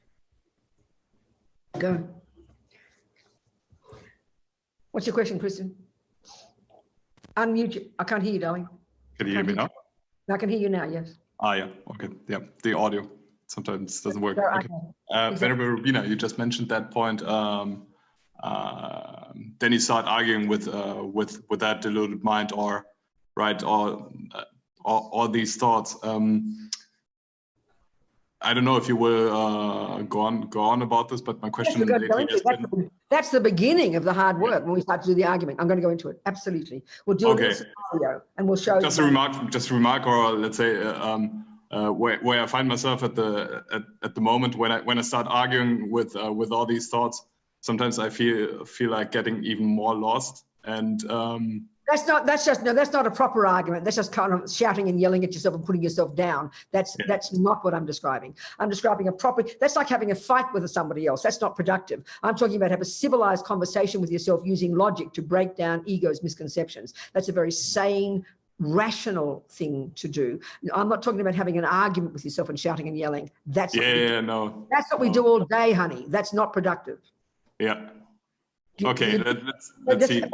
Imagine you're fighting with somebody, that's the one you're talking about. But imagine having a civilized, logical conversation. That's the kind of work we have to do internally. And I'm not joking. That's exactly what we have to learn to do. It's quite hard, but that's how we start to break down the misconceptions using logic. And I'll go through this. I'll do like a little analysis. I'll explain it. Okay. All right. Thank you. Good, Christian. Thank you so much. Thank you. And I think then, who else? Anybody else? Nobody? No? Okay, no problem. I'll continue. I'll Somebody continue. has a question, you can also write your name or the question in the chat, because maybe problem. somebody is not courageous to speak it out. So Okay, so let's talk then. Let's start the job of imagining now we've understood there's ignorance, we've understood there's attachment, we've understood aversion. So let's do a little analysis plus the view of karma, which I haven't even begun to describe yet, but if any of you guys have studied, you know a bit about karma. But these are the two tools, the two views, the two assumptions, the two philosophical viewpoints that we would use as a basis for our job of breaking down and discussing in our own mind, and therefore practicing day by day, being our own therapist. This is the actual nuts and bolts of being a Buddhist. Day to day, not on your cushion, day to day, on the toilet, walking, whatever. On your cushion too, definitely. So if we look at the Four Noble Truths, which is Buddha's first teaching, the four truths for the noble ones, the four facts, I prefer the word fact, it sounds more down to earth, the four facts of life for the noble ones, those who've realized these four. Well, this is Buddha's teachings about suffering. There's four, what happened? Okay, there's four. So there's four fundamental points. The first is there is suffering. The second is there are causes. The third, you can get rid of it. How amazing, unbelievable, both suffering and its causes. And the fourth is how to do it. Really simply speaking. Of course, it's presented in great detail and quite nuanced way in all the different texts, but this is the essence of these four. So the very first one, just to discuss it here, we won't go too much detail into this now, but the Buddha's crucial point is we have to understand this to understand the compassion wing. We've got to understand the three kinds of suffering. So there's three levels of suffering. The first one is what we all agree is suffering, which is when the bad things happen. And this is an easy way to look at attachment and anger in our ordinary daily lives, because the first kind of suffering is when the bad things happen, and that's when anger arises. It's very clear. How dare that happen? This is not fair. How dare my boyfriend say those mean words to me? That's when so the suffering of suffering is when the bad things happen. So of course, as we know from Buddha's more broad picture of the universe, this suffering of suffering is at a deeper level is referring to the lower realms of suffering. But here we're describing it in terms of just this life, and this we can get hold of, you know. So we can see in our lives things happen that we don't want. So what that means is the bad things happening, another way to frame it is when attachment doesn't get what it wants. Think about it. It's a profound way to put it, because if you look at the second noble truth, the causes of suffering, Buddha narrows it down to two main causes. There are thousands of various things that have to come together to produce anything: a thermos, a lamp, a computer, a flower, well, a moment of happiness and suffering as well. Many things have to come together for that moment of suffering to occur. There has to be the boyfriend there.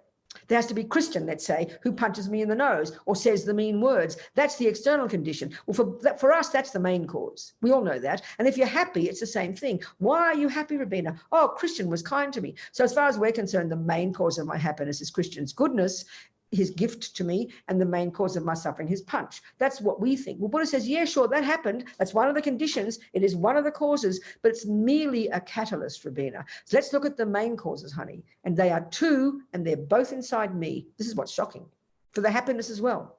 The two main causes of my suffering are, one, karma, past action, 22 lives ago, whatever, that I did to this person. Karma's pretty personal.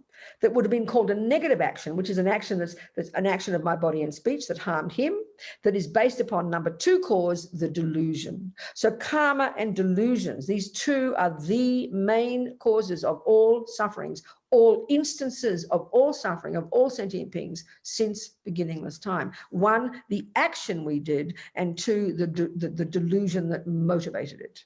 So they're the two main causes of my suffering. So taking that view gives me now the tools to do this internal analysis. This is taking karma and then the delusion. So you learn about karma in junior school and you learn about delusions in high school.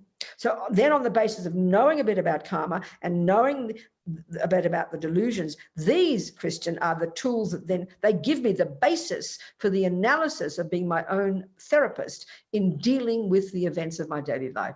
I'll do that analysis. I'll just do a little scenario. So, okay. So that means, let's say Christian, you know, let's say he, I don't know, just he's mean to me. He shouts at me. Something simple, something not like too brutal. Just he shouts at me. He's mean to me. So let's analyze my response. The first response I have, and this is absolutely the world, now, especially if I did nothing to deserve it. I wasn't even arguing. I was sitting there quietly, but for whatever reason, he couldn't stand what I was doing, so he shouts at me. So as far as I'm concerned, think about this. I'm a complete innocent victim. I was sitting there, and then the first response I have is complete shock when Christian just criticizes me. And the first response is, how dare you do that to me? I don't deserve it. That's the natural response of a normal person who's got ego grasping, attachment, and aversion, and who is the product of their past actions, which is called karma. So with complete ignorance of any of this, because none of that's our analysis in the West, as far as I'm concerned, when I go to my therapist and I tell her what Christian did, and she will have sympathy for me, and she will also know I'm an innocent victim, that I really did nothing to deserve it. These words are so powerful. We'll spend the next hour unpacking these concepts, these feelings. So the deserve one is so powerful. Yeah, I could discuss this, I can't tell you, it's so powerful. This is just the karmic one. Forget the delusions. This is the karmic one. The Buddha would say, every sentient being in the universe, every millisecond, what we think and do and say, sow seeds in our mind that ripen as the future me, and will ripen either as a type of rebirth, a tendency to keep doing it, an experience of it happening to me. This is the example here, and even an environmental result. Everything, all happiness, all suffering. This is the creation principle in Buddhism. As Dalai Lama calls it, it's self-creation. We don't need creators. There's no conspiracy theory who's doing it to us. Every sentient being, every second is experiencing the fruits of their past actions. And every second, every sentient being is sowing seeds that will produce their future results. We are the boss. And until we begin to comprehend karma, we're schizophrenic. Lama Yeshe would joke and he'd say that. You're like disconnected. And that's what we mean when we say, I don't deserve it. Now, you think about this. I'm sitting there, and out of the blue, you know, out of the blue with no evident cause, Christian gives me $100. I will go, amazing. I can't believe how lucky I am. We'd even argue, what did I do to deserve this? So nothing. But I don't care if I don't deserve it. Give me more, please, because we want the $100 and we don't want the punch. So the point is, so what arises when the punch comes is attachment just didn't get what it wanted, because attachment's the default assumption that only wants the nice things. It only wants the kisses and the stroking and the $100 and the pleasant sound and the loving looks and the loving and the kindness. It's reasonable, but this is attachment. It's a junkie. It can only cope with nice things. And it's a junkie that manipulates like a junkie to get only the nice things. Why? Because the assumption of attachment is that when I get the nice thing, that's what will bring me happiness. So I've got to get the nice things because I know I'm hungry for happiness, and it's perfectly fine to want happiness. We'll go into this later. So the millisecond that I get the punch, or just the mean, forget the punch, the mean words, and I'm doing nothing to deserve it, I'm not arguing with him, then the hurt that arises, the outrage, and that's what anger is. And it's also the view, how dare you do that to me? I don't deserve it. So now listen to this. If I've been brought up with the philosophy of materialism, which most of us have, then the assumption is that my mother and father made me. There was no Rabina before my mother and father hopped into bed and had sex. That they created Rabina. They gave me my brain, my anger, my love, my kindness, my jealousy, my good things, my bad things. This is the view we take as a given. We don't study it. We just assume it's true. And then we track ourselves back to mummy, daddy, grandma, and the monkeys, don't we? That's the evolution of our thinking, to try and find the source of what Rabina is. You look into the parents. That's what we do. That's our view. So obviously, if I've just met Christian, I've never met the man before in this life, and suddenly we're sitting in there in the bar and he says rude words to me, then it feels absolutely accurate and valid to think, how dare he do that to me? I don't deserve it. So you are correct if you began in your mother's womb. You are correct to say that if you've never met the man before. But that's what we think in the materialist world, isn't it? Well, Buddha disagrees. My mind goes back since beginningless time. Every single person I meet is not a random event. If I have never met him in this life, I've met him countless thousands of lifetimes before, and the first time he sees me, he can't stand the sight of me. That's because I've harmed him before. So he can't help himself but to say, you look at that old, silly, old, ugly-looking woman over there, or whatever he says to me. So then, of course, I created the cause. If I hadn't sowed a seed of doing something like that 42 lives ago to that person, karma's personal, then it would not happen. I wouldn't even meet him. It would not possibly happen because the karmic view is a natural law. This is shocking to us. We think life is random. We think it's all good luck and bad luck. No wonder we suffer. No wonder we go crazy. Well, that's as idiotic as thinking that what grows in gardens is random. There's no such law. You've never heard of botany. No one knows why things grow. It's just the way it is, you know. That's as idiocy. It's plain stupidity. The Buddha says this is a natural law. He's observed it. He's articulated it. It's all there in the literature. And there's nothing that would happen to me that I didn't cause, because my mind goes back to beginningless time. And there's no person I meet whom I would meet without having met them before. There's no action Christian would do to me that he would do to me if I haven't done it to him before. This is logic for the Buddha. It's not logic for us. We think it's weird, you know. It sounds like punishment and reward. But it's not punishment. It's not reward, because there's no punisher and there's no rewarder in Buddhism.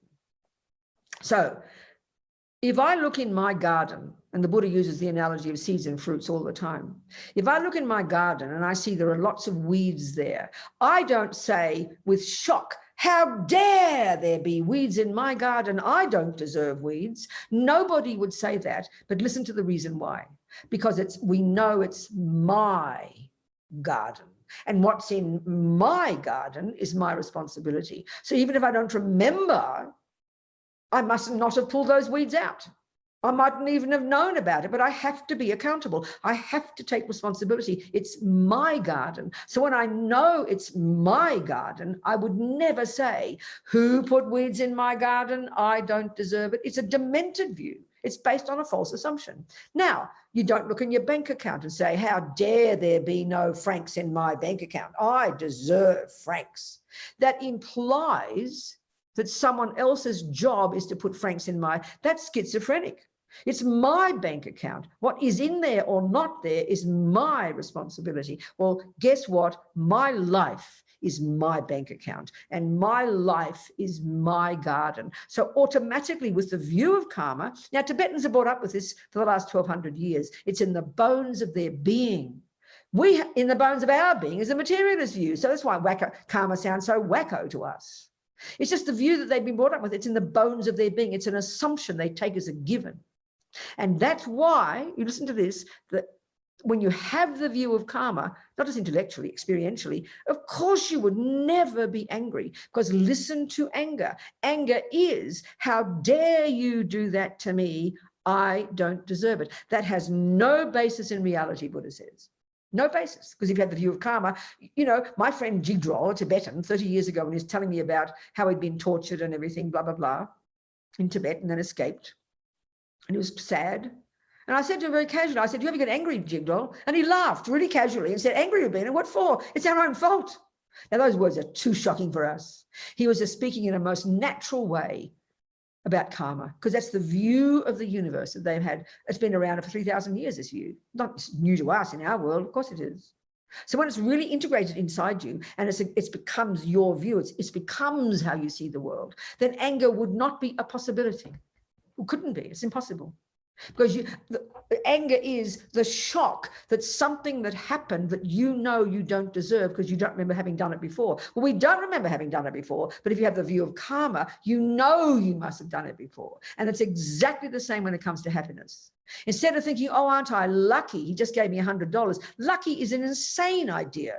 Oh, aren't I lucky? Look at all those roses in my garden. No, you're not lucky. You worked hard. You don't say, I'm lucky. You worked hard for those roses. You don't just say, oh, aren't I lucky? I've got 1,000 francs in the bank. No, you're not lucky. You deserve them. You put them there. So Buddha doesn't use the word deserve. We use it. It's so heavy. But when you have the view of karma, this is why you can't avoid karma if you want to be a proper jump in the deep end Buddhist. You've got to think about karma. And it takes so much time to internalize it because it's fundamentally different philosophical view from either the one of Christianity, that God made you, or that your mummy and daddy made you. In Buddha's case, someone else making you is the wackiest thing he's ever heard. It's impossible. It's like a joke. Our mind is ours. Everything we experience is the fruit of what we have done. It's not too difficult conceptually. It's just too shocking for us, that's all. Because we hear it as punishment and reward. But there's no punisher and there's no rewarder. We do it to ourselves. So when we begin to have the view of karma, this is junior school, we become accountable. We become grown up. We start to change radically. We stop being a victim. We stop blaming, stop getting angry, stop getting guilty. I'm not joking. It's a huge view. So this is the first analysis, Christian. Massive analysis in my own mind, not with you, in my own mind. And this is the beginning of, this is the future one. This is where it's transforming problems. It's too hard for most of us if I'm really trying to use it as my practice. This is enormous. So but the thing is, we don't care. I always joke and say it's true. We all ask the same questions, but I've never had a person ask me the question, Rabina, why do good things happen? We don't care why good things happen. And why? Because we assume we deserve good. It's the hubris of this, the arrogance of attachment. That's attachment. It's this assumption that I deserve only the good things. And how dare bad things happen? It's so arrogant, you can't believe it. It sounds very shocking to talk this way. But that's when you start to unpack attachment and aversion, which we take for granted, that we don't even pay attention to. They're arrogant, they're demented, they're schizophrenic, and they're mistaken based on karma, which is Buddha's view. But we never ask, why do good things happen? Because we assume we deserve them, and give me more, please. But we are outraged when the smallest bad thing happens. We're devastated. And I'm not diminishing our suffering. What I'm pointing out here is why we suffer. Don't beat ourselves up for this. Don't be guilty. This is why we suffer. This is why we all go to therapists. This is why we kill each other and someone else, because we all live in these mistaken philosophical viewpoints deep in our bones. So there's plenty of unpacking to do, I tell you. So this is arguing with the view of deserve. It's arguing with the misconception of attachment, this junkie that thinks I only deserve the good things. In other words, we mean we deserve it, but we don't think we have to do anything to deserve it. We just deserve it in our bones. And we don't deserve anything bad, even if we did cause it. We just think we don't deserve. It's meaningless for the Buddha if we analyze these thoughts. It really is powerful to do this type of analysis. So my friend Jigdral didn't have anger. He'd been tortured. His family had been destroyed. His country was destroyed. But he wasn't angry. These young nuns I always quote about 2003 when I was working for the prison project in San Francisco, and Richard Gere invited a bunch of Buddhists, a bunch of former prisoners to meet His Holiness. And, you know, I'd been working with people in prison, so some people like me were invited too, like 20 former prisoners. And they all talked about their suffering in prison and the racism and the sexism and the politics and the dramas. And anyway, they all met His Holiness. It was a wonderful day. So Richard Gere also invited 2 young Tibetan nuns to come to give a talk. So these young women had been in prison a couple of years, and they were young women, 20s or something, nuns, and they'd been sexually abused and tortured for a couple of years. So probably, you know, if you think of the Americans there, they probably would have probably thought, well, you know, these young women suffering is more than everybody put together, if you want to quantify suffering. And they also, but the shocking part was that they could observe they were not angry.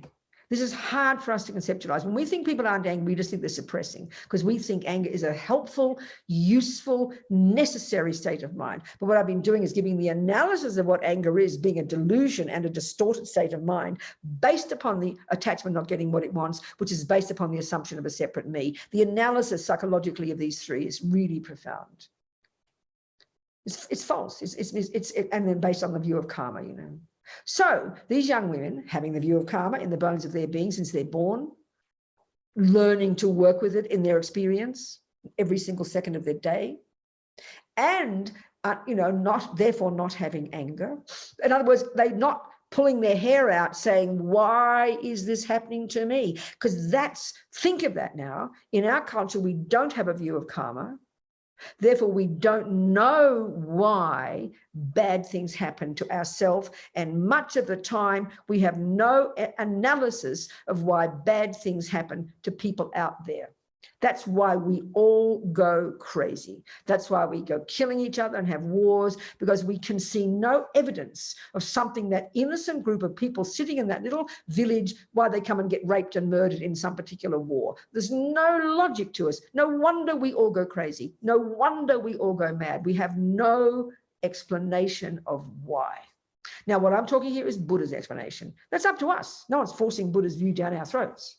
The Buddha gives the explanation, his view, which he says we can also know when we start to get single point of concentration and get some realizations. We can prove it to be true. It's not just blind belief. That's absurd. It's fact, Buddha says. So you take it as your working hypothesis. So these young women were not angry. They were in tears. And then they said, or one of them said, and of course, we had compassion for our torturers, because we know we must have harmed them in the past, and because we know they will suffer in the future. So this is the basis of valid compassion. And all this wisdom wing work we're describing, to get to the compassion wing, to get to the 8-worldly Dharmas, to get to transforming problems, which is the framework of the 8-worldly Dharmas, all this is implied. You've got to have the wisdom wing under your belt. You've got to be a suitable vessel, which means understanding karma, understanding the delusions, understanding the mind, working on yourself, having renunciation, subduing your body, speech, and mind. That's a suitable vessel to do this outrageous level of turning around the 8-worldly Dharmas and transforming problems and learning to cherish others more than self. It's outrageous level of teachings. This is the background. Without this, you can't possibly do that more advanced teachings. Impossible, impossible, impossible.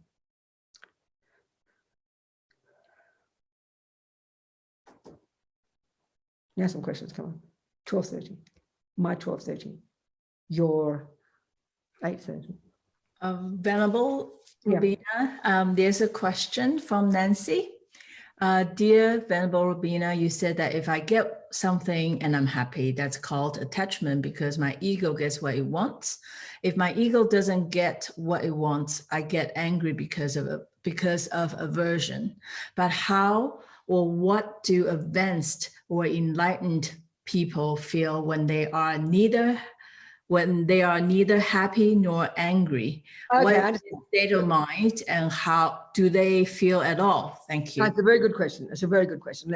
And this is really all completely linked to the practices we're trying to cultivate in the more advanced levels, which we're going to start with next week, where the 8-worldly Dharmas fits in. We're going to get into this. But let's look, we've got to now look at a bit more analysis of how happiness arises and how suffering arises. We have to look at this first. And this is really, again, the technology of this is so helpful. So in the 3 categories of states of mind, remember, we've got the neurotic, deluded, I-based, fear-based, crazy, demented states of mind. We've got the valid, reasonable, virtuous, positive, appropriate states of mind. The third lot, these mechanics, like I said, you know, there's all these kind of the concentration, the good memory, discrimination. Many of these are all playing their role every second to be able to have a reasonable experience. If any of those is missing, you become like a crazy person, you know. So in that category also, this is initially quite weird. There's another one called feeling. And this, I cannot describe how necessary it is to understand the Buddha's view of what feeling, the word feeling, means. When Buddha described the 5 aggregates, it's basically his presentation in one of his sutras about what makes up a person. So essentially we've got body and we've got mind, but he turned it into 5. And the 2, so he got form is body, is the physical, then he's got feeling and discrimination. These are both in that neutral category. These are both in that mechanics of the mind. And why he plucked them out, there are thousands of them, but typically in the text when you study, there are 51 of these states of mind that you study when you study Lorig. And all the different states of mind, like love, attachment, this one, that one, they're in that 51. So he plucked out these 2 among those 51 and gave them this crucial status because of the power of their function in the way we perpetuate samsara. Okay, so feeling, what's feeling? It's not the way we think of as an emotion. It's like not virtuous and it's not non-virtuous, but because of the very way we exist in this world, we can say we have 3 kinds of feeling. We either have a pleasant feeling, an unpleasant feeling, or a neutral feeling. Well, let's forget the neutral, okay? Let's look at the pleasant and the unpleasant. Well, these words are synonymous with happiness and suffering. Now, you think how we think about happiness and suffering. When I say, oh, I'm so happy, you say, tell me about your happiness, Rabina, and I'll proceed to tell you all the good things Christian did for me, because we are so obsessed with the outside and so convinced that Christian's kindness and his donations and his lovingness to me are the causes of my happiness, so much so that I think that's the happiness. When we think about happiness, we think of the events. Think about this. Why are you suffering, Rabina? I will tell you all the bad things Christian did, and I'll remember the events and remember the ugly thing and remember the words and remember the beating on the, the punching in the nose. That's because we're so addicted to the outside world. But happiness and suffering are internal. They're the states of mind. That Christian's actions are merely catalyst. The bad food is a mere catalyst. The $1 million in the bank is a mere catalyst for happy feelings. The punch in the nose is a mere catalyst for the suffering feelings. So feeling is the mind, and including the sensory. So you've only got 3 options. Forget the neutral ones. We only have got 2. And all we care is what for. We want happy feelings. We don't want suffering feelings. Now, Buddha's entire teachings can be framed in terms of, as His Holiness says, as the Buddha says, everybody wants to be happy. Nobody wants to suffer. That's the most primordial truth you could find. And you could frame the entirety of Buddha's teachings as methods for ourselves first to stop suffering and get happiness. This is the point. So it's hugely important to talk about happiness and suffering. So then Buddha's view is, hey, babes, I found some methods to get rid of suffering and its causes, which means I found methods to get happiness and its causes. That's what Buddhism is. It's another way of presenting the whole of the path. So right now, our being in samsara, our being locked in these delusions, because in samsara is both going from life to life suffering, or more precisely, the internal is the samsara. You're actually being caught up in these delusions is you're in samsara. You've got your own internal samsara driven by these crazy 3 poisons and the other 83,997. That's being in samsara. So what Buddha's saying basically is this. I'm sorry, people, you've got the wrong end of the stick. You think, we right now think that happy feelings are what we get when we get what attachment wants. That's the method we use. We don't know any other method. Think about it. Just you wake up in the morning, just to think that you can just sit there and get blissful feelings. We go mad within 10 minutes if we don't have some sensory object. We go completely berserk because we are all junkies. This is the very nature of this body we have. This physical world we exist in is the product over countless lives of our practice of attachment. What do you think 5 senses? They're 5 holes that demand feeding. That's the result. It's like karmic evolution over countless lifetimes before this planet even. We have created bodies, penises, vaginas, eyes, ears, holes to be fed. And what do you think the external world is? A bunch of objects you've got to shove into your 5 senses. We've created this schizophrenic, separate, dualistic world of minds and objects. This is the result of attachment. So our method for getting happy feelings, and we all want happy feelings, and that's perfectly valid. Nothing wrong with happy feelings. But it's our methods that make a mess. The only method we know to get happy feelings, to trigger a moment of pleasure, we have to get an object. We know occasionally, you can just feel happy for a second, but it's so unstable. We've got to get the cake, the boy, the sound, the smell, the weather, every damn thing out there. All the 5 objects of the senses have all got to be aligned up perfectly to suit me so I can get happy feelings. But look how hard it is. And this is where Buddha now talks about the second kind of suffering in the second noble truth. He calls the second kind of suffering the suffering of change. It sounds kind of boring, but it's what we call happiness. What we call suffering is only the first one, when the bad things happen. So understanding the causes in the second noble truth, and we understand attachment is the main cause of all suffering, then as far as we're concerned, suffering, the suffering of suffering for the Buddha, is when attachment doesn't get what it wants. Now, the second kind of suffering, more nuanced, that we call happiness, That's when attachment does get what it wants. And that's all we think there is. But that's the happiness of a junkie. When a junkie puts a cigarette in the mouth or jumps on that new boy or gets that piece of cake, we're talking the gross level here, or gets the heroin fix, we know it does trigger a pleasant feeling. There is no doubt about that. But the Buddha says very simply and very humbly, well, honey, I'm sorry, it doesn't last. But because we know it doesn't last, we've never heard of happiness that lasts. So we just go, well, what are you telling us it doesn't last for? You're trying to make us miserable? What else? What choice have I got? What option do I have? The best I can do is have a moment of pleasure from cake, a moment of pleasure from touching Christian. What choice do I have? And Buddha says, hey, babies, I found a method. Hey, sweetie pies, I found a method to get happy feelings all the time that don't depend on a stupid old ugly body or cake or whatever you think it is. And that's what he's saying is the nature of our mind. That our mind, and this is why Lama's so trying to encourage us just to get single point of concentration, because he says you can't believe the joyful feelings, happy feelings, because happy feelings, as Lama says, rapture, ecstasy, he's not joking, is the natural state of an ordinary mind when it's unencumbered by attachment. Duh. So for us, happy feelings are what we get just a flash of, a second of, hardly touch the surface of when we get what attachment wants. And that's our methodology. The Buddha says, no, guys, I found a method. You've got to take a while. It's free. You've got to give up sex, drugs, and roll, go to the mountains, give up your husband, mortgages, babies, this, that. And you've got to have pretty already advanced to get to the mountains where you can get single point of concentration.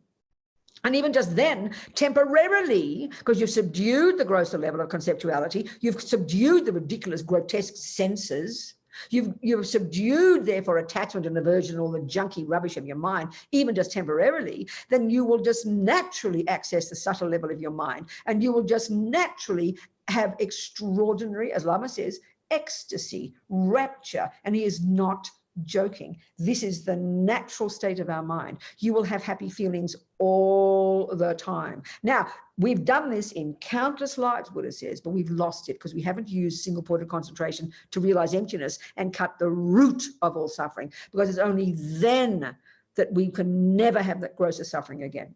But even just to get happy feelings is the high school. Even just to subdue your mind, to forget single point of concentration, forget ecstasy and rapture. Just subduing your body and speech and mind, the Buddha says, is the method for getting more happy feelings. In other words, when you've got some semblance of renunciation, forget concentration, please. You've just subdued your crazy body, you've subdued your crazy mind, and you've begun to really subdue your attachment and your aversion and your depression and your anxiety and your jealousy, not suppressed, but literally conquered, then you will become a very blissful, joyful, easygoing, content human being. Check the people we know. Even on the face of it, Dalai Lama, for 60 years, look at the suffering of his life. He's a happy, funny fellow. Look at Lama Zopa, he's cackling with laughter 99% of the time, 100% of the time. Look at even fairly subdued, anybody you can see is a bit of a meditator. They're happy people. They've got happy feelings, not from cakes and sex and drugs and rock and roll, but from subduing and lessening attachment and therefore anger and the rest. So that's all the way to getting realization of emptiness. That's the method when you never go backwards. Even getting single point of concentration, you can't imagine the joyful feelings you'll have. But forget that, just getting renunciation of suffering and its causes, you will have happy feelings most of the time. So I hope that answers the question, Talia. Happiness is our natural state when we have rid the mind of the rubbish. That's Buddha's entire point of his entire path. Thank you, Venerable. And that's not the end result. You've got to add compassion wing to that and you help other people get it as well. It's logical psychology, but we can't hear it like that. We hear it in religious terms. We hear it in punitive terms. As Lama Yeshe Zopa says, when we hear we've got to give up attachment, we go, oh, I've got to give up my happiness. I've got to give up my heart, because we conflate attachment and pleasure, and they are completely separate states of mind. So we have to study the mind. What else, Talia? Any more questions? Is there anyone that have any questions? Please raise your hand, unmute yourself, or write. Okay, there is a question from attachment feeds the brain. What should we use to replace it while we get working on it? Even at the gross level. Talia, who's the person? I want to speak to this person. I can't understand. And can you unmute yourself? Or I can speak the. I don't think she has camera. Well, I don't care. I want to hear her voice because I don't understand that question. I need to hear her. Where are you, Anne? Are you there, darling? Hello. Perfect. Where are you, sweetheart? Hello. I have no camera. Sorry. Oh, no, I got it. Are you ANNES? Is that you? Yes. Oh, good, darling. Talk to me, Anna. So I didn't understand that question. I don't understand what attachment feeds the brain. What do you mean by that, darling? Okay. It seems to me that a lot of my anxiety comes from my fear of being bored. And so I catch many things, like I can even see my relationship to tobacco, you know, it's something to, It triggers happy feelings. Use this Buddhist language. No, I'm sorry. I'm not sure that it makes me happy, but I'm quite. No. Okay, busy, darling, stop. Before you go further, Anne, before you go further, let's speak really humbly and simply. It does. Why would you have a cigarette? If it caused you to get a stabbing pain in your neck, you would not smoke a cigarette. So it is obvious, the most fundamental feeling that arises the moment you put the cake in the mouth, the moment you take the mouthful of alcohol, the moment you touch the nice girl or whatever it is you touch, the moment you have the cigarette, of course, the only reason is to trigger a pleasant feeling. So of course it is I'm not talking happiness like a great big emotional feeling. I'm talking second by second by second. So of course, the wish for happy feelings is what drives your attachment to go get the cigarette in the hope that because it becomes an addiction, and that's the point. That's what really Buddha is saying. Attachment is basically a junkie. The only reason we do it is to get a happy feeling. That's exactly the point. There's no other reason. If it gave you a stabbing pain in your head, you'd never smoke ever. You would not. We can see long term, this is the point. Now, long term, we can see with some substances or things we have too much of, it will cause physical pain. Like if you eat too much, you'll get fat. If you smoke cigarettes, you might get cancer. If you have heroin, it'll be terrible. But the attachment's more subtle than that. That's where, just wanting all the time to get something, because we're junkies, basically. So the real suffering of attachment is the more, my mother used to say it, the more you get, the more you want. So we know in the end, we did it in the beginning to get a happy feeling, to alleviate the suffering. But then in the end, it causes this terrible suffering of craving it the whole time. And that's what Buddha means by the subtler level of suffering of attachment. You get what I'm saying? Yes. Am I answering the question at all, darling, or not? Or you want to say more? Because I want to hear your thoughts. But my thinking is what I feel, at least, is that I feel busy. You feel what, darling?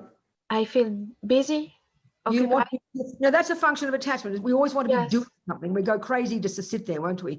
That's the busyness. You see, one other function of attachment, it's very interesting, and is that it's when we look at our thoughts, they never stop. Always wanting this, wanting that, and I'll do this, now I'll do that, then I'll move, then I'll sit up, then I'll stand down, then I'll go here, then I'll go to bed, then I'll get up. That's exactly one of the energies of attachment. And that's why that's why we can learn actually to be skillful to use our attachment energy by channeling it into something useful. This is like a stepping stone, We can't give it up yet, it's too advanced. But if we can be skillful, and that's the Bodhisattva path, we can channel our attachment into doing useful things for others. And then it also brings us some satisfaction. So otherwise we just go crazy, It's really true. And what would you qualify of useful things?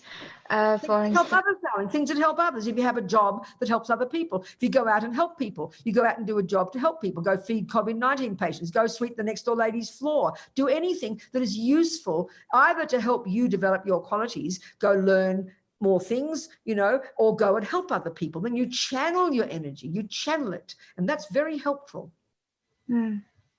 I mean, eventually we've got to give attachment up, but we can be skillful and use it. to do useful things. I mean, what we do now is we go and, watch, people who are addicted to sex, they watch videos 12 hours a day, or they go and smoke 40 million cigarettes, or they go and jump on 19 boys. That's not helpful channeling. That just makes it all worse. But if you utilize your attachment to mix it with kindness and mix it with compassion, there's a usefulness to that. Then you forget about yourself and you're happy that you're helping other people. And that brings a certain kind of satisfaction that's very delicious. You understand what I'm saying, Anne? Thank you. That's a stepping stone to it. As we progress, we've got to give it up eventually. And so to answer Talia's question of the first person, bodhisattvas who've given up attachment and given up delusions, their minds are happy all the time. And then when they do help other people, that's even a more bonus on the top. Or if they do taste a piece of cake, they get even more pleasure. But they're already happy because they've given up the delusions. But we can be skillful, Anne, in channeling our energy. This is a very helpful thing. Like if you get a crazy little kid who's got masses of energy, you can't tell them to stop. They'll go mad, but channel it. Get them to do something useful with it. Get them to be creative. That's useful to others, not a destructive action, a positive action. Do you understand what I'm saying, Anne? Very good point, darling. It's a very good point you brought up. So be wise with yourself, darling. We've got to recognize the attachment, but see if we can, not sit there going crazy and stopping the cigarettes and stopping the food and stopping this. The great yogis can do that because they can channel their energy in meditation, but most of us can't. So we be wise with ourselves. Thank you, Anne. It's very helpful. Thank you, Robina. Good one. Thank you. Talia, what else? Okay, and there's a question from Dimitri, but I don't quite understand the question. So Dimitri, would you like to say it yourself? Basically, just one line. Okay, go ahead. Yes, hello, everyone. Where's Dimitri? I have a question. Dimitri, where are you? I can't see you. Camera is not functioning, sorry. Oh, okay, go on. So I hear your voice. Okay, good. Talk to me. So I'm trying to understand the border between karma and free arbitrator. Between what? Karma and what, Dimitri? And between the free mind, when... I understand. No, it's a very good question. It's a very common question. We all have this one. So let's do an analysis. Should we do an analysis of it to answer your question? Sure, please. Thank you very much. So I think the term that we use in English, which is free will. You've heard that phrase, free will. Yeah. But first of all, I want to say this. It's very fascinating that as far as I can tell, the evolution of that phrase is coming from Christianity. It's something that God gave us when he made us. But for whatever reason now, we've taken it as a scientific fact, this thing called free will. Well, first of all, Buddha, I just want to give that background. That's where it seems to come from. But what do we mean by free will? So I think I need to debate with you a little bit. So tell me what you mean by free will. Give an exact, simple example, Dimitri. Just for example, I always had this example in my head. So for example, if I take a hammer and I hit my hand, it's like a stupid thing to do. But my question, if the idea to do it, is it because of a karma or because I decided to do it? Okay, so a good question. So I'll go back to you with another question. What you have to do is look at so Buddha says everything has causes, okay? So even your decision, I will bash my hand with a hammer. That decision has to have causes. Are you Dimitri or Vladimir? I forget. Which one? Dimitri. So what are the causes of that decision? What was the thing that happened before that caused it? Because you see, everything doesn't come out of the blue. Everything has a cause. Everything has a cause. So what was the cause of that decision? Can you give any examples of a cause of that decision? And I'm talking a cause meaning in your mind, Dimitri. Yeah, so this is the battle in my head. So I'm asking you the question, what are the causes of that decision? Because everything can't come out of nothing. Everything, basically putting it in the Buddhist view, everything that arises, a thought, a thing, anything, you have to point to a previous something. And then with that previous something, that has to come from a previous something. There's an evolution of causes. Nothing can come out of the blue. Nothing can come in isolation. So there was a cause for that decision. Give me an example what you think the cause might be. Not even thinking about karma. Tell me what you think the cause would have been for that decision. I don't know, probably if someone who would do it, maybe he wanted to hurt himself by doing this. Good. Okay. So you've got to look at the causes of that. So this is the whole point. You're answering your own question. Everything is dependent arising. Everything comes from something before. This is the whole principle of cause and effect. And the Buddha's saying you can find nothing that doesn't have a previous cause or many series of causes. So that is the immediate answer to the question. But for whatever reason, when we hear in our modern culture about this law of cause and effect, that there were previous things that we did that caused us to do this present thing, we immediately assume it denies the fact that we've got the options to make choices. But there's no contradiction. In fact, karma reinforces the fact that we can make decisions, but every decision is contingent upon a previous thing. So in other words, you can decide any day you like, Dimitri, to play music, but you have to have that won't arise in your mind if you're tone deaf. If you're born in this life by being tone deaf, it'll never arise in your mind to want to play music. If you everybody, you can say, well, everybody's got the decision, the free will to say, I will kill. You're not true. It's just not true. If you don't have a tendency to play piano, it won't arise in your mind to play piano. If you don't have a tendency to kill, it won't arise in your mind to kill. If you don't have a tendency to be generous, it won't arise in your mind to be generous. Well, everything is contingent like that. This thing you decide now comes from a whole series of previous causes. And yesterday's decision came from a previous series of causes, and so on and back and back and back. Okay, got it. Are we communicating? Thank you. Good. Okay, good. Thank you so much. Very good point. And we all ask it. It's time to go home now. 4 minutes to go for the end. Yes. We don't have any question at the moment in the chat. What I want to do is do 4 minutes of what's called Mahamudra, and we'll go into this next time. We'll talk about what it is. So Mahamudra is really it's the two modes of meditation that we learn about in Lamrim: concentration and insight.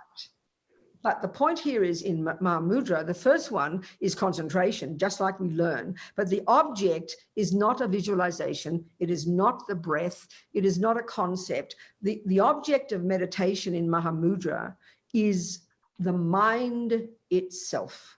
In other words, just to sit here, be very relaxed, just close your eyes, be very relaxed, very natural. And for 3 quality minutes, we've got 3 minutes, for 3 quality minutes, make a strong determination. I'm going to pay attention to my thoughts. Now, the point is normally we get completely involved in our thoughts. We're shouting and yelling at ourselves all the time. But here we're developing the skill, just like you would if you were watching the breath. But here the object isn't the breath. It's actually the thoughts themselves. So this is demanding that we just pay attention. That's the part of our mind that's doing the job, attention. We're going to pay attention to whatever arises in your mind. You don't force thoughts to come. You don't wonder where they are. You don't have discussion with them. You don't criticize them. You don't wish they weren't there. You simply observe the thoughts. No opinions, no analysis. You just pay attention to your thoughts. That's it, with strong determination.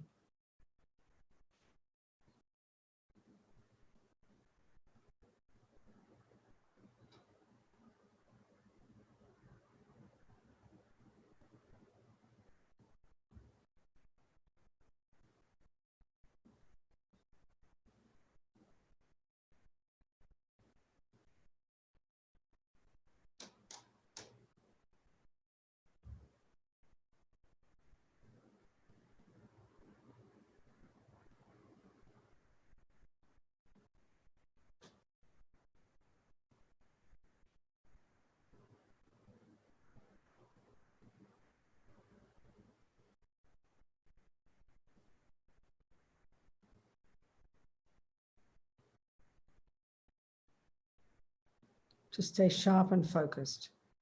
Just let the thoughts come and go.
Just one more minute, one quality minute.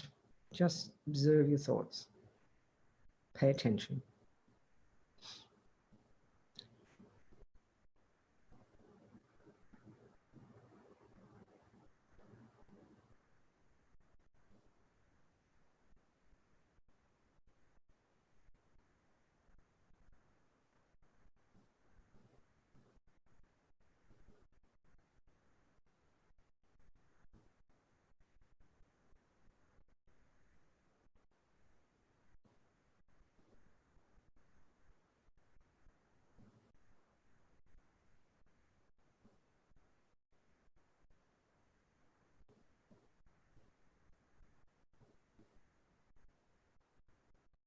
So relax now. There's about 3 minutes. And it's far better for 3 quality minutes than 20 minutes spacing out, I promise. Because concentration really demands discipline and clarity and alertness. You can't just space out. This is not a relaxation technique.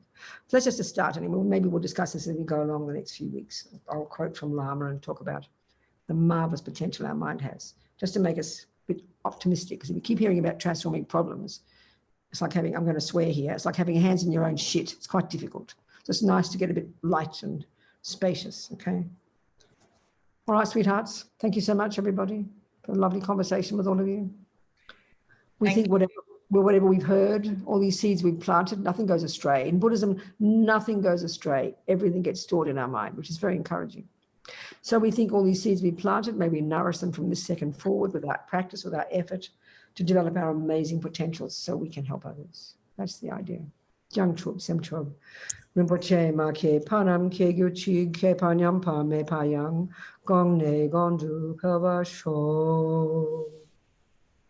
That's it. Thank you, Nina. Bye. Thank you. Thank you. Thank you. Thank you, Venerable. Thank you. Okay. See you next week then. See you next week. Well, thank you, See darling. you next week. Thank you. Bye. Thank you. Thank you, everyone.